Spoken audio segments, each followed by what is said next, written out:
about a year ago, Jessica came to me. She called and emailed in advance and said, I want to talk to you about something. Do you have some time? And she came down and in her very organized way, she said, I have this idea. I'd like to build a paper mountain. And I kept listening, and she had a plan which changed a little bit over time, but it related a lot to sort of what Martha is talking about and how we engage with the environment around us, or how we don't, how it changes. And Jessica's also outside a lot as a cyclist and as a painter. So take it away with your project and how it morphed, and we'll move into the paper folding once you get to the finale, which I know everyone is excited to figure out how to fold one of these. Or try. Thanks for the introduction.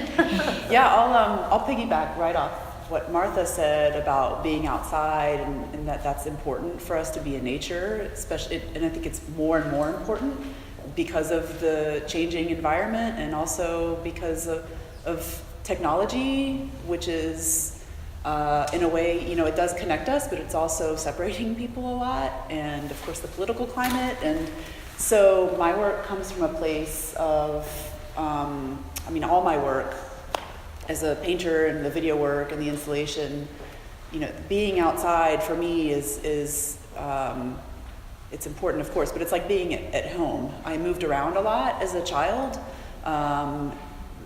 between North Carolina and France. I grew up in a bicultural household, and I never fit in as a kid at all. And we always spent a lot of time in the outdoors as a family, did a lot of hiking and camping and eventually riding bikes. And that time outside was when I was at home. It didn't matter like what country I was in or where we lived. I was really at home in the outdoors.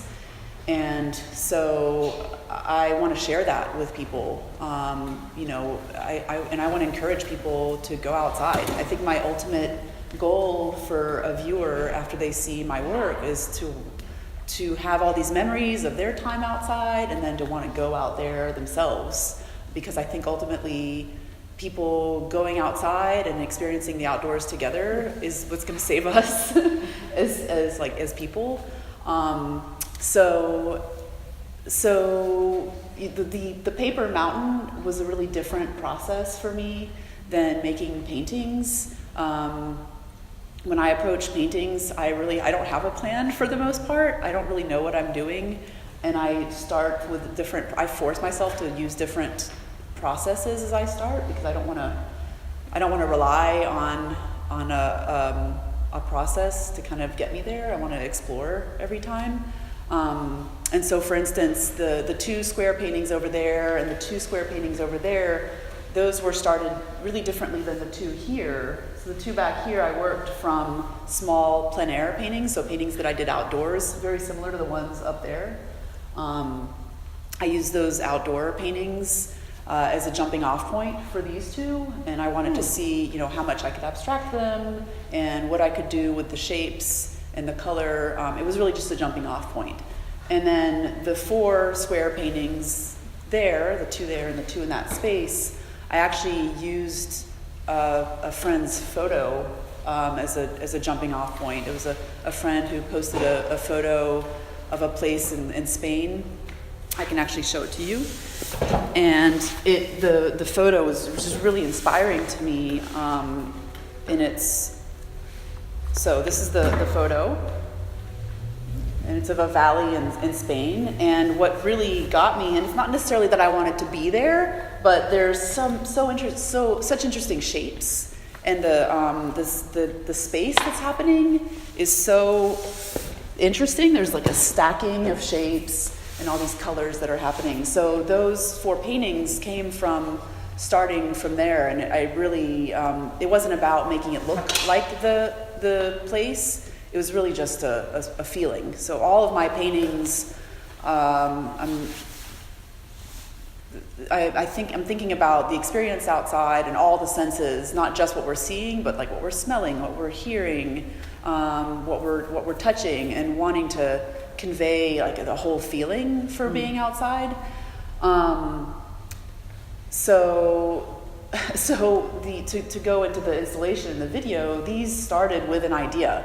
Especially the installation, I had a very specific concept in my mind. I wanted to make this mountain, and the reason I wanted to do that is because the paintings, even though I want to convey the experience of being outside, it's limited in a sense because it's still two-dimensional. And I realized that when I'm painting, I'm a very physical painter. I like to push paint around, and I always want to put more and more paint. And for a while, I thought that it was like an ego thing, that I felt like I needed to kind of prove to myself that I could put a lot of paint on this canvas and do something with it.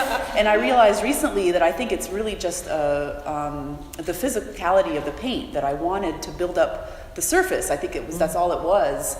And so I realized it was a natural shift into working three-dimensionally. And so the paintings are limited in a sense in what experience they can convey, because they're on a wall. It's like walking by a window in a way. So I wanted to make something more immersive for everyone. So something that when you walked into the gallery and you were in the presence of the mountain, you would have that feeling of being by something very large, like a mountain, or a very large tree. Like if you're in the redwood forest out in California, those trees are just massive. And there's something as a human, I think, that we feel that's really powerful when we're next to such a big thing in nature. We feel very small. I think that's a very beautiful thing. It's like a very human quality, to feel very small in the very large world. And so that's what I wanted people to feel. And so the original idea it changed. Initially I thought I would use recycled paper because I didn't want to create waste as I made this. And it would have been a mountain in a different sense. It was like a pile. And just to talk to you a little bit about how that evolved, after some conversations with the director of recycling, I realized that recycled paper smells really bad. And although it would have been convenient because it's baled in 1-ton bales, and I literally could have stacked it and made this mountain, it would have, smelled really bad. And so I thought, well, okay, maybe if I use recycled plastic. And then I thought, oh no, that's going to feel really oppressive. It's going to feel like trash. And I didn't want that. I wanted people to feel like a lightness, right? Like what I feel when I go to the mountains, or if I walk to the top of a mountain, I feel like this expansive feeling, right? Like a real connection to everything around me. And so it couldn't feel oppressive. That was the wrong thing. So, I started to kind of brainstorm about how to make this mountain, and I thought about different kinds of paper, and at first it was very literal. I thought, I'm going to make something that feels like rock. And so I was using like photographic backdrop paper, which is very thick, and I was backing it with chicken wire and molding it into shape.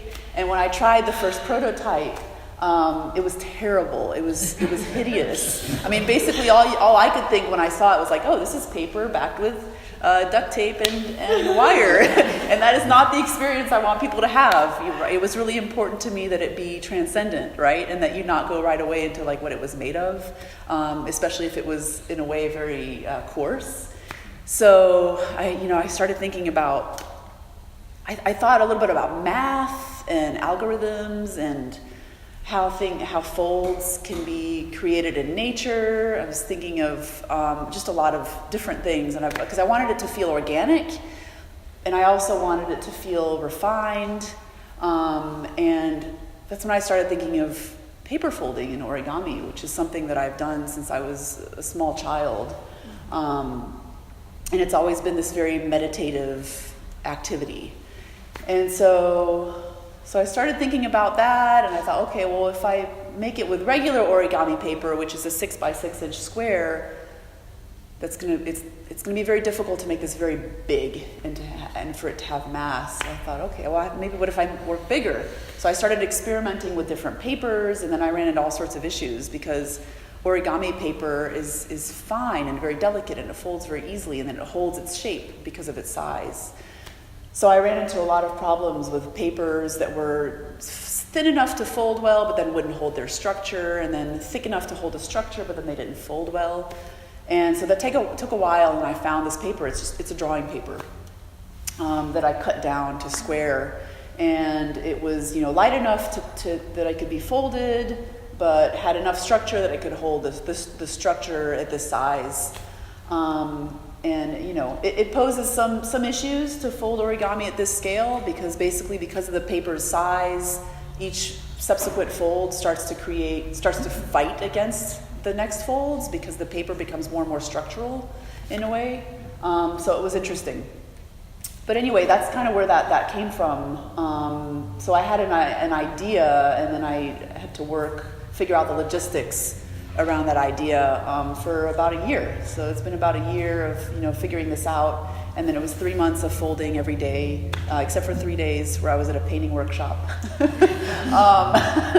And then it was a week of installation. So here it is. And then the video project, that came from the way we experience, the way I think a lot of people are experiencing nature nowadays and sharing it on social media. There's a wonderful thing happening with social media where some people are being exposed to places that they never would have seen before because they're seeing them on Instagram or Facebook, and then they want to go there. So people are encouraged to go to places they didn't know. But it's a double-edged sword, because some of these places aren't meant to accommodate so many people. So some places which have a very delicate ecosystem are being inundated with a lot of people all of a sudden, which can be damaging. And we're sharing places on Instagram, but in a way, there's an interesting thing happening with the way we're experiencing nature, because some people are going to these places so that they can take a picture of themselves in the place. Right. So does that change the experience? I think it does.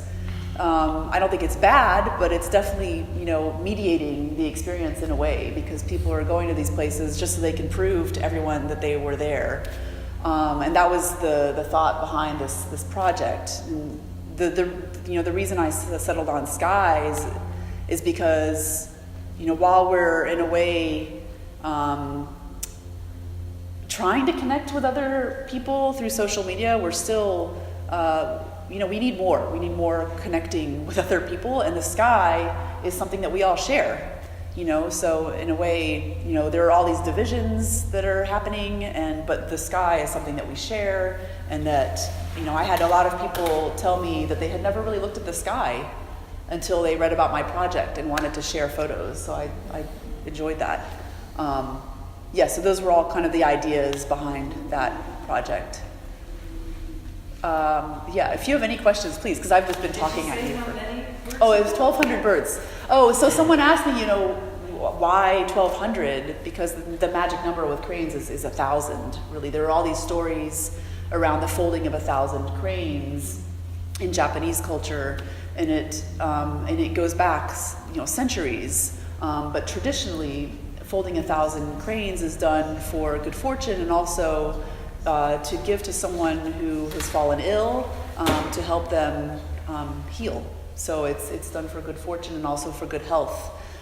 But the reason I folded 1,200 was out of necessity, because when I settled on this format, I had to figure out how many cranes to fold, because I knew it would be a lot, and I knew I had to spread out the folding over the time that I had. So the best way I could think of to figure this out was to use the formula for the volume of a pyramid, because there's no formula that I know of for figuring the volume of a mountain.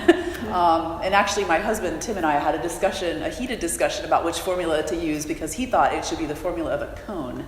But I really thought it should be a pyramid, because I thought it would give us a greater number of birds to cover my bases.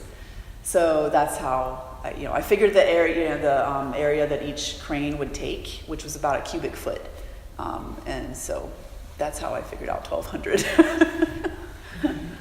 Are there other questions, or is everybody ready to fold paper? I just wanted to make a couple of comments. But one of them was a comment that you made about your Sky project, is that you took people from going like this to going like this.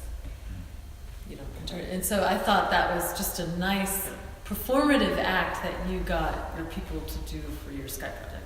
And then for this, what I really enjoy about it in relationship to your painting is that a lot like your painting, it's the impression of a mountain. It's the afterglow and impression. It's almost like, without sounding like drug culture, it's almost like the exhale after being outside with a mountain. And it reminds me a lot of when the first time you see a mountain range, like the first time I saw the Front Range of Colorado, and I was like, oh, I get to live there, you know. And then I saw this, and I was just so excited, and there was so much air and energy, and I think you've really captured that. It's the space in between that helps. I'm glad it's not Thank solid. you, and I'm so glad that you mentioned the space in between, because that's something that's really important to me as a painter, is like transitions. I think as painters we're obsessed with edges.